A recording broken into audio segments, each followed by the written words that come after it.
Welcome to City Conversations. Today with me we have City Manager Doug Hewett and Mayor Mitch Colvin here to talk a little bit about what the city has done over the last year and where we're going in the future. But before we do talk about that, what I'd like to do is remind our audience just what we have to accomplish that mission.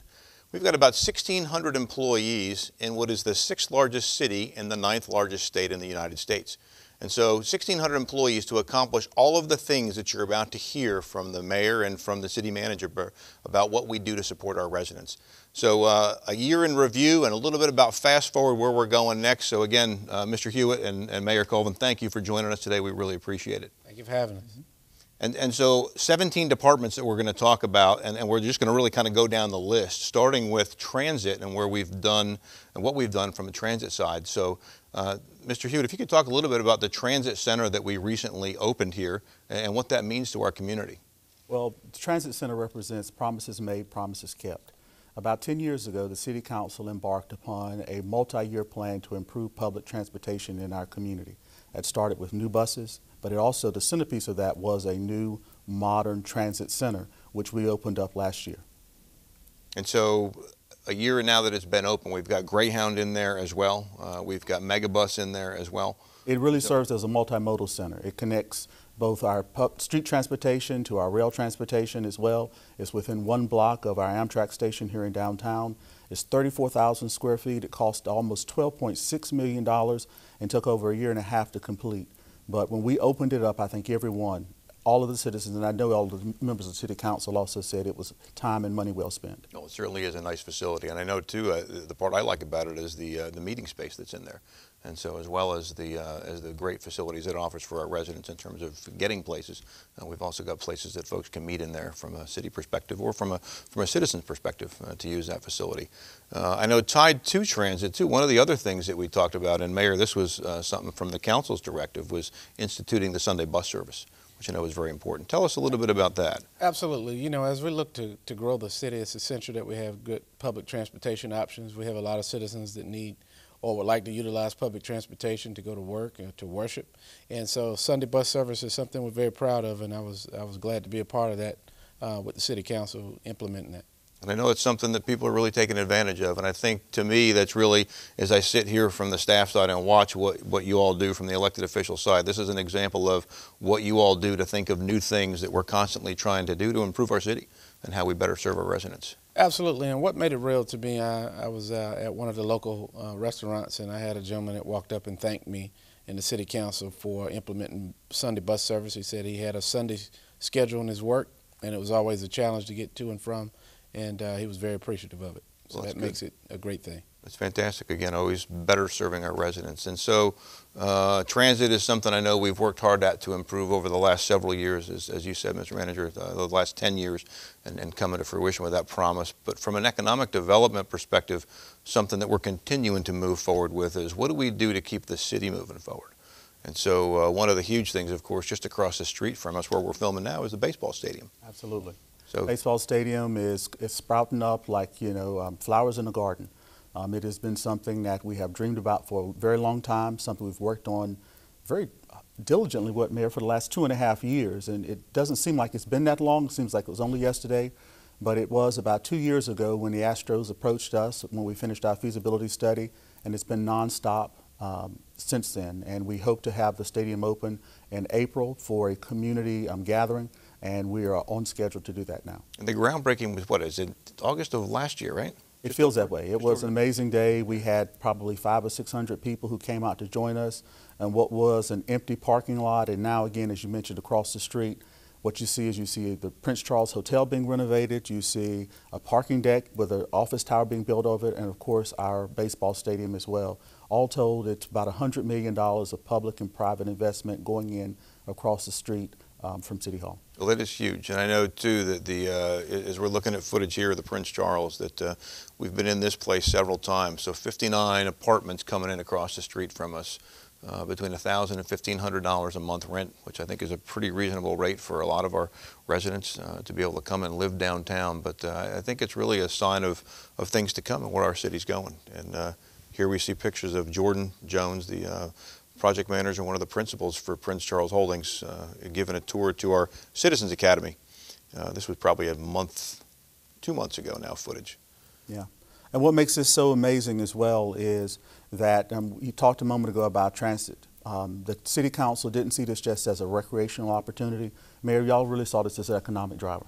Absolutely. As we did our research on these stadiums, several council members, including myself, we traveled to various cities to see the impact of these stadiums, and they've been tremendous when placed in the downtown area. And so we're watching our city transform, we're watching quality of life improve, and we're watching residents want to live, work, and play in the downtown area, which is a great thing. Oh, it is, absolutely. And I think this baseball stadium coming here, as well as this development right across the street, is going to be a huge driver for success downtown.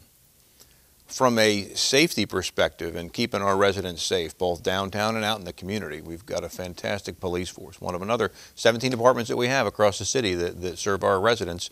Tell us, Mr. Manager, a little bit about our police force and what are the great things they do for our community. Well, one of the things that Chief Hawkins briefed the council on a few weeks ago was the fact that our violent crimes were down, even though property crimes were up. That's always a focus of the council because, again, it is that quality of life piece where people want to feel safe in their homes. But our police department is not only about just the patrol aspect or people writing tickets. We also have people who work behind the badge, and those folks in our forensics lab, for instance, or our 911 call takers. All of them over the last year have been recognized by their various accreditation agencies as being some of the best in the world. As a matter of fact, our forensics team, as well as the latent print examiner, all of them were recognized recently from their accrediting agencies. We had a distinction as well with our 911 operators to actually receive the triple accreditation, which makes us one of a handful in the country as well, which really speaks to the quality of our 911 services. But in addition, our overall police department was again accredited by CALEA as well, which again is a real testament to the work that is being done by our police department and the support given to them by the City Council. And I don't think people realize as well that the police and fire, who we're going to talk about here next, really, that's what, 50% plus of our budget? It is. And so when you look at how many millions of dollars our budget is each year, that just over 50% of it goes just to police and to fire to keep our citizens safe. And so that's a lot of money and a lot of time and a lot of energy spent to make sure that we've got a safe community here. Yeah, and from a policymaker standpoint, I remember in 2013 when I ran, one of the key topics of conversation was our citizen safety. And the City Council at that time made a conscious effort to give the police department the resources it needed to make improvements, and we're seeing the fruits of those labors today. So I commend the manager, the Chief Hawkins and her team. They work hard, and a lot of people work behind the scenes, but at the end of the day, the citizens that I speak to on the streets feel a lot safer, and you know, there's not a monetary value you can place to that. Oh, absolutely. No, it's a good thing to have strong police force, and again, fire, who I recognize or mentioned a minute ago, from a fire emergency services, another great organization that we've got here. Most recently, here in the last year, we've actually built another fire station. We have. Again, trying to increase what we do to serve our residents. Mr. Hewett, if you could tell us a little bit about that. It was an exciting day. We were out on Hope Mills Road and we opened up Fire Station 12. We were serenaded by school kids from the local elementary school, and it was a wonderful day, I think, for all involved to be able to see, for this council, to see when we actually broke ground till about 12 to 14 months later, we're actually opening the doors and welcoming the community into Fire Station 12. It went up quick. I remember that. Yeah, you're right. Just over a year. What was that last one? Was there since, what, 1950? It was a long time. It was an old station. It was a very old station. So it's good to see all the new things in there. When you consider that those folks live there for a 24-hour shift, and that we've got to provide them with facilities in there to keep them there and keep them safe and to help better serve our residents. Absolutely. I don't know if we've got the footage coming up here from the hurricane, but I did want to talk about that for a minute. Fire and emergency services and police really did a lot over the last couple hurricanes. Hurricane Matthew, of course, was a little over 2 years ago, but then Hurricane Florence coming through here most recently this past fall did a fantastic job of serving and saving our residents. If you want to share a little bit about what you saw from your side, Mr. Manager or Mr. Mayor. Well, you know, the impacts of a natural disaster are tremendous, and so we learned a lot of valuable lessons in 2015 with Hurricane Matthew. We saw those systems improve, and we saw the communication improve. I have to commend City Manager and his staff for the coordination with the county emergency management and the City Council. You know, we wanted to make sure that we kept our residents informed. and kept the anxiety down. And best of all, we preserved life. We had a lot of citizens that took heed to the warnings that we gave, and we were very aggressive with asking them to get to higher ground and to make sure that they took themselves and their families out of harm's way. And we reaped the benefits of it. We had some property damage, but life preservation was tremendous. Yeah, we're very fortunate. And just by the sheer numbers, when we look at Matthew and Florence, both of those hurricanes, we had swiftwater rescues that were done by a combination of our local forces as well as folks from the state. But in Matthew, I think we had more than 1,300 swiftwater rescues, and then in Florence, we had 136, I think was the final number.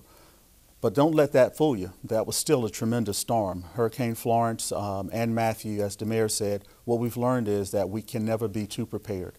And we have to tell folks to heed those warnings. And I think probably the most impactful time was when the mayor was on during the press conference and said to the folks when we told them to evacuate, if you're not planning to evacuate, please call your next of kin so that at least someone knows where you're going to be at the end of all of this, because we were really concerned that Hurricane Florence was going to lead to historic catastrophic flooding in our downtown and along Cape Fear River. Thank God that did not occur, but we were prepared if it had.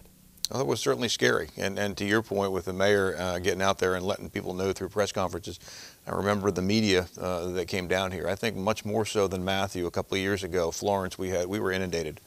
We had CNN, we had the Weather Channel, we had all the major news outlets down here constantly calling us for information to help share where residents needed to go, what they needed to do. And I remember, Mayor, several instances of you in the pouring rain with CNN, the Weather Channel, and other great outlets just looking for that information. Yeah, well, and you guys did a tremendous job with the communication, and so, you know, we wanted to make sure, as a leadership, we did our portion, and everything worked out, and thankfully, our community was spared. So, one of the other things, besides the hurricane and talking about where storms went, is from another transportation perspective, is our airport. Kind of jumping into that. So from an airport perspective, I know we had groundbreaking here, as we were talking just before the show. I think it's about a year ago now, a wall-breaking event that we actually did to better our services over at the airport, which has been in existence for quite some time under the city. If you want to share a little bit about that, Mr. Manager. Yeah, we broke ground, or broke a wall, as you said, on the largest expansion of our airport probably since it was first opened. It is clearly the largest renovation that we've ever had out there, and it will replace largely obsolete areas of our airport with modern spaces for our travelers, and hopefully as well will be an economic development driver as well. This is being paid for largely from savings at the airport as well as from federal and state funds as well. And when it opens, we hope later next year, it will also put a real shine on not only that we have something now for surface transportation as it relates to buses, but we also will now have an emphasis on air travel as well. I'm looking forward to when that opens. Oh, absolutely. The airport has been a critical piece to something that I think is necessary to grow the city and to grow our community. I am happy for the renovations that are taking place, and I look forward to bigger and better things in 2019. I know early on in the new year we have a consultant that will brief the City Council how we can improve and enhance and grow our airport, and hopefully it'll take the regional position that it has as a travel option for many of the areas surrounding Fayetteville. Sure. Well, it's a great place and a great way to get people in and out of our community. I know from the Fort Bragg side, people using that for travel. From the city side, it's funny to see that a lot of residents still, I think, don't realize that we have an airport or that it's run by the city. But I think as important as that for them to realize is that it's also not funded by taxpayer dollars. It's an enterprise fund, which means it's funded by its own revenue, and all these great renovations that we have taken place are actually done, as you said, Mr. Hewett, by grants. So really not funded by taxpayer dollars at all. Mayor, you had the opportunity to be in, was it Los Angeles? Sure. Most recently here for the Most Innovative City Award that you and our Strategic Performance Analytics Director went out to receive. And I still remember you holding up the award that we got. Can you tell us a little bit about that? Well, that was an exciting time. I mean, we were in some stiff competition with major cities across the country, and for Fayetteville to emerge as one of the most innovative cities in the country was a very proud moment for myself to fly out. I have to give kudos again to the staff and Mr. Hewitt and Ms. Rogers Carter the Director of Strategic Planning. They've done a great job with implementing new changes throughout the system, and we're reaping the benefits of that. And the most appealing thing about it was that a lot of people said that, or the host of the actual award said that their website had the most hits it had in several years, with Really? people Googling where's Fayetteville, North Carolina. And so now, today, I'm glad they know where we are and who we are. And that I didn't know that. Yes, sir. Well, that's interesting, and a great transition into our next point in terms of technology, which is website. And so some of the ways that we reach out to our residents, we've done a great job at relaunching our city website in the last couple of years. But most recently what we did is we launched a new city app, which is really to increase our outreach to residents who are carrying around smartphones. So we can get to them at a place that they're at, which is on their phones. Doug, do you want to talk a little bit about that and what that means from your side? Yeah, I think as you mentioned that most of us still remember when if you had a computer, it was one that you had at work. And then it was you had a big desktop that you had at home. Then you had a laptop. Now everyone has a tablet and a smartphone as well. And so real emphasis now is to try to make sure that we can take the city with you wherever you go. And so the mobile app is one of those things that corporate communications chaired, and I think it's been a real big success for us here in the city. What makes it even more dynamic is that we're able to use that app to also promote local events in our downtown. So if we're having something like the Dogwood Festival or when the baseball stadium opens, I envision we'll be able to have on this app places where people can park, places where people can dine, and it really does allow you to take City Hall with you wherever you go. That's a great point, and we actually did that for the Dogwood Festival this year. That's right. I'm glad you brought that up, that we're able to adapt that app to accommodate folks who were coming to see that festival. We do have some parking places listed on there. We hope to make that even more interactive in the future. One of the good things, if there can be one good about a hurricane, was it also increased our app downloads. I remember we went from about 1,000 or 1,500 downloads before the hurricane to almost 10,000 in a matter of days or a week. And so we're glad that that platform's getting out there. One of the other things that we also unveiled recently to outreach to our community, and this was actually at your push, Mr. Manager, was the city newsletter, the e-newsletter, if you want to share a little bit about what that means to you and why you wanted us to do that. Absolutely. One of the things that we do here in the city, and we do very well, is that we make people aware of information. But largely, it is so much out in the blogosphere and in the atmosphere of information that it was my idea that maybe we could do almost a condensed version of what is happening in the city. And sometimes it's forward-looking, quite often it's not. It's stuff that may have happened recently over the last week, but it's a way for our residents to kind of keep track about what's going on in our city. And I have been very pleased to see that the number of downloads has increased and that people are actually subscribing now to this e-newsletter. And from the feedback I'm getting as well, and hopefully you as well, Mayor, that citizens are actually reading it as well. Sure. No, it's certainly a great tool, and one more thing I think in our toolbox of how we outreach to citizens. And also along those lines, another thing that you had pushed us to create was something to show our residents where to go to get information about the city. We've got this great website already for the city, but from a transparency perspective, we want to make sure that everything we do is open to the public and easy to find. If you want to share with us a little bit about your thought behind it and why we brought up this transparency website. Yeah, the currency that we have down here working for local government is really built upon the trust that we're able to receive and to give with our residents. And our residents at any moment during the day, night, need to have access to all the information that we have available here within reason. And so the idea of having a transparency and accountability website was born, which would allow people in one spot to find all of our council meeting minutes, our agendas, eventually our contracts. It also allows them to go online and ask for public records which may not currently be available online. And to date, I think that we have had a significant, seen a significant increase in the number of people who are very easily able to request public records, and we're also able to then create an archive. So if someone asks a question about how many parking spaces does the city rent in the Franklin Street parking deck, well, if that becomes a piece of information that goes on this transparency website, it is archived. So someone else searching for parking would also see the question and would also be able to see the answers. That was something that was really big for the City Council as well at the beginning of this year, and we were trying to make sure that all of the public's business is done in the public space.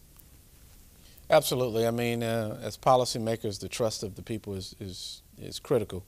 And so we commend the manager, and we stand 100% behind transparency. We want to make sure that we're engaged with our citizens and they're connected to the city and to their government, because at the end of the day, the policymakers and elected officials, we work for the people. Absolutely. And I think that these sites and these things that we're doing all lend itself towards that, is making sure we are open and transparent to our public. As we move away from what our departments have done, and we talk a little bit about what we do as an organization, of course we serve our residents and we serve our citizens, but we also want to give back. Two of the ways I think we've done a great job with that most recently here in the last several months, culminating with a couple of drives that we've done, were with an Alzheimer's Walk that we were a part of, and with United Way campaign, which we're a contributor for every year here in the community. You want to share a little bit about the Alzheimer's Walk that we recently participated in as a city, Mr. Hewett, and tell us why we did that and what that meant to the city. Yeah. One of the things that we pride ourselves on here at City of Fayetteville is really being a family as well. We know we serve the residents, but we also have to take care of each other internally. And it was with a great deal of sadness that we learned that one of our favorite employees, and I think everyone who meets him feels the same way, Mr. Reinstein had a diagnosis of early onset Alzheimer's. And the more we learned about Alzheimer's, and the more we leaned in to try to support our colleague and our family member, out of that was the idea that we would form a team to do a walk in the Alzheimer's Walk. And I think we were probably the largest team that was there that day, and I think we also raised the most money for the local Alzheimer's Association. It was very heartwarming to me to not only be there with other employees, but also employees with their families. And there were council members who were there, and we were all doing it not only to support Jay, but also to support this issue which sadly is robbed so many people in our country of their identity and as they progress throughout the disease. Absolutely. It certainly was a very touching moment to be there that day and to watch what transpired, but to see the great teamwork that we had and the camaraderie coming together to support Jay and all the other people who suffer from that disease. It really was very touching. In addition to that, we also participate every year in the United Way. Last year we were recognized as one of the leading agencies for our innovative efforts to try to increase the amount of giving from our employees. And every year we raise almost $90,000 to support local charities and nonprofits in this area as well. And all of the money that's raised locally stays locally. And it's a real point of pride that I and other members of the organization also had some of the largest numbers of marquee givers, which means that employees who or through themselves or their spouses give more than $1,000 in a year. That really does, I think, again speak to the fact that our employees not only give during their work hours, but they also see giving back as a real important part of their jobs as well to support the community. Absolutely, yeah, $90,000 a year for 1,600 employees, that's a lot of money and a lot of giving back to our community, and I think that's a great thing that we do every year to support those who we serve. Absolutely. So we've talked about a bunch of the departments of the 17 we have in the city. We've talked a little bit about what we do to serve our residents every year and where we've been. But Mayor, I know one of the reasons we wanted to have you here today is to talk about, from a policy side, where are you and the council going in terms of where we go next? And so if you want to share with us a little bit about that. I know we have goals that we talk about and how we meet those, but share with us a little bit about where you want to see us going here in the next year. Well, it's just a pleasure to see these things actually come to life. And so the City Council is very progressive thinking, forward thinking, and we're looking to make our community the best community in our area. And so with that being said, I think that I'm looking forward to, as we continue to expand our transportation and connectivity to outside areas, I think we'll continue to rebrand. I'm looking forward to the rebranding campaign that will take place early next year. Really excited about reaching out to the millennials and to the younger population in our city to make the city an attractive place that they would like to live and raise a family. And so we're looking forward to some great things in 2019 and continue the momentum we have started in 2018. And as we bring our downtown and our baseball stadiums and private investment online, we're looking forward to the Parks and Rec bond projects to come to life as well.